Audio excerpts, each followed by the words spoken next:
I am going to begin with the main players: me, my ex-wife, Pepper, her boyfriend, Steve, the boyfriend's ex-wife, Maria, my daughter, Sarah, and my friend, Jason. With that said, let's get some backstory out of the way. So Pepper and I had a very up and down marriage. It was one of those that I was madly in love with her, but looking back, I think she was in it more for the money and convenience. She had one son we will call Drug before we got married, and I also had one son that I had full custody of. While married, we had Sarah. I toughed the marriage out for as long as I could, but eventually, we just couldn't keep it together. We separated, and due to traveling, some for work, and having custody of my son, I moved back to my hometown a few states away so my parents could help, but kept an apartment in the town that Pepper and Sarah lived in so that I could still spend as much time with my daughter as I could. At this time, I asked my best friend Jason, who is a lawyer and owns his own firm, to do up a child support agreement for us. It is very important to note that we only addressed child support. It had nothing about custody or visitation or anything else in it. So for about a year, this was how it would work. I would spend a month with Sarah while my parents watched my other son, then I would spend a month with my son. Almost exactly a year later, I could no longer afford keeping two households. Son Pepper was wanting to move back to her hometown, which was in a different state but closer to where I lived, so I gave up the apartment and she moved. The new situation continued for a couple more years. Pepper and I remained friendly and even trying to reconcile the relationship a couple of times, but it wouldn't work out. I was still deeply in love with her, but we couldn't come to an agreement on things like where to live and such. I forced myself to try and move on and started dating. She had been dating basically from the day after I moved out. Even though I still loved her, our relationship moved more into good friends than husband and wife, so she finally meets Steve.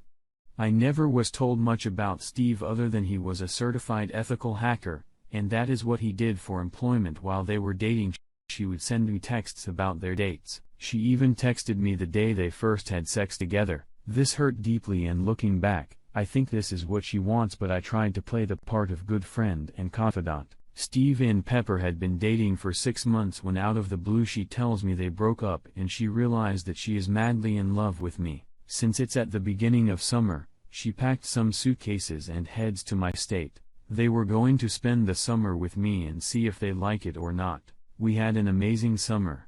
All the kids are getting along. Drug even loved it here, so she makes it official.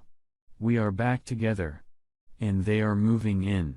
We went and registered my daughter for school. We even were able to get her on a cheerleading team for the summer. She made several friends and was loving being here. There was only one problem. Pepper still had an apartment that had all her furniture and stuff in it. I offered to go up with my truck and help load everything, but she insisted that her and Drug can get it done. So off they go to pack up and then head to their new home. As you can guess, things didn't go as planned. She was home for about 3 days when she informs me that under no circumstance will she move in, that Hurt and Shaver in love and are moving in with each other. To say I was destroyed was an understatement. I couldn't understand why she had done it. The worst part was she left it to me to tell Sarah the bad news. When I told her, the devastated look on her face started turning my feelings of hurt into feelings of anger. Then Sarah broke down and started begging to stay with me and started spilling the beans. She told me things about how her mom would leave with Steve for days and leave Drug in charge. She had to learn how to cook for herself at 8 because Drug would spend the money on well and spend the whole time high. If Drug wasn't left in charge, Pepper, we'd use her multiple convicted felonies to watch her. She also told me about the first time that she had met Steve. He came to their house, basically said hello, and him and her mom disappeared into the bedroom and started having loud sex. Sarah was outside the door bawling, and they just ignored and continued. This is how my 8-year learned of sex, and she is still in counseling trying to recover 7 years later. At this point, my anger has turned to rage. I immediately notified Pepper that there was no way Sarah was coming back, and I would fight her to the death to keep her out of that situation. Pepper responded by getting an emergency hearing in her state to force Sarah back. I had to scramble, but I managed to get a lawyer and easily won the hearing. The judge agreed that since there was no custody agreement and with the troubling accusations that I had gathered, it was best for now for Sarah to stay with me. I had won the first battle, but it was short-lived. Within an hour of the hearing, I started getting tons of phishing emails and texts. I was also getting password resets and MFA codes from my bank, Facebook, Reddit, and any other accounts. I knew that Steve was behind it. The very next day Jason calls. His law firm's website, email, and phone account had been hacked because he had to disclose the hack to the court and because he was working on a semi-high-profile case at the time the FBI got involved. To say I was enraged was an understatement. These two people had destroyed me, harmed my daughter, and tarnished the reputation of my lifelong friend. It was time for them to pay, and pay dearly. I was a man on a mission. I spent hours digging up as much dirt as I could on Steven and Pepper. I had a lot of luck with Pepper. I found social media posts of her out late drinking that correlated to tardy and missed days at school for Sarah. I found tons of pics of her and two strange kids doing fun activities. I found neighbors that were willing to testify that Sarah had come beg for food because she was left with either drug or the felon. I knew I could bury her.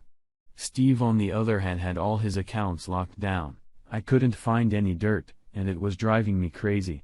Then it hit me: try LinkedIn. It paid off. There wasn't much posted, but through his account, I found Maria, his ex-wife's account. I reached out to her and she happily accepted. Maria and I became fast friends. She hated Pepper and didn't want her around her kids. I learned so much. To keep it short, Maria and Steve had recently divorced. As part of the custody agreement, Steve got the house, car, bank account, savings, and a lower than usual child support. Maria had traded all that money to have control of the kid. She knew he was a scumbag and all she was concerned about was keeping her kid safe. They had a very detailed custody agreement with rules for Steve to follow. As part of that agreement, if Steve broke any rules, then he had to pay, and pay dearly. He had to sell the house and give her half of everything. His child support would also double and Steve would be financially ruined. Steve also didn't have her blocked on the social media and would regularly send texts bragging about how great his life was without her. Many of those texts had pictures of Pepper in them. We compared notes. We swapped evidence. We came up with a plan, and now it is time for revenge. First, I got with Jason. He let the FBI investigator know that I had also had some hacking attempts, and we believed it was the same person. The investigator called quick. I gave him all the information I had and who I believed was doing it, and he asked a weird question: do I know where Steve worked? Well, yes. I did. So apparently, Steve wasn't as good as a hacker as he thought himself to be. They had already traced back the hack on Jason to a business.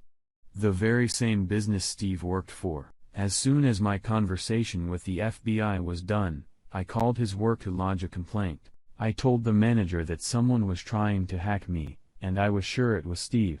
They, of course, did not take it too seriously because I had no proof. What they didn't know was they were soon going to be getting a visit from a special agent. The next week was absolute help for Steve and Pepper. Pepper got served with the divorce pay and her lawyer got served with all the evidence I had gathered.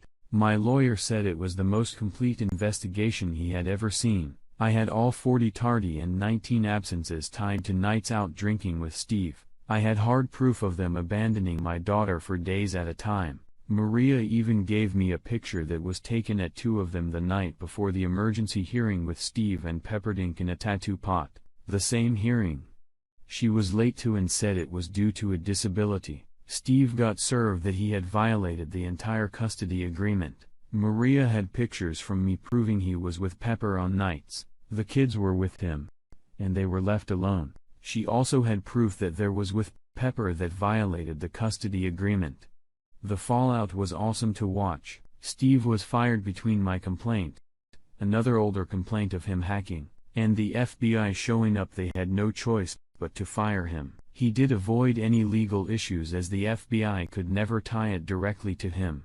The word spread of why he was fired, and no one would hire him in a job again. He had to sell the house, liquidate all the investments and bank accounts, and give half to Maria. His child support got to stay the same since he no longer had a source of income. Last, I heard he was working at a grocery store. So in total, his income went from $200K plus a year to less than $40K. As for Pepper, the divorce was swift and painful for her. The judge ruled in my favor for all counts. I got sole custody and sole decision-making. She was forced to go to counseling, and her own drug can only visit Sarah with a party supervisor paid for by Pepper. Sarah is doing much better. She still needs counseling, but she thrives in school and has many friends. She very rarely sees her mom.